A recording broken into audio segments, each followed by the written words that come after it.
আগামী সোমবার থেকে এক সপ্তাহ সারা দেশে ভারী বৃষ্টিপাত হতে পারে। এ তথ্য জানিয়েছে রাজধানীর আগারগাঁওয়ের আবহাওয়া অধিদপ্তর।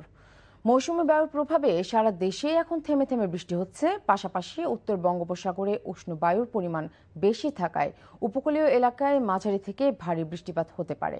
এ অবস্থায় দেশের সব সমুদ্র বন্দরকে ৩ নম্বর স্থানীয় সংকেত দেখিয়ে যেতে বলেছে আবহাওয়া অধিদপ্তর। একই সাথে উপকূলীয় অঞ্চলে চলাচলকারী ছোট ছোট নৌযানকে নিরাপদ আশ্রয়ে থাকার কথাও বলা হয়েছে। তবে টানা বৃষ্টিপাতের পরও দেশের তাপমাত্রা তেমন একটা কমার সম্ভাবনা নেই বলেও জানিয়েছেন আবহাওয়াবিদরা।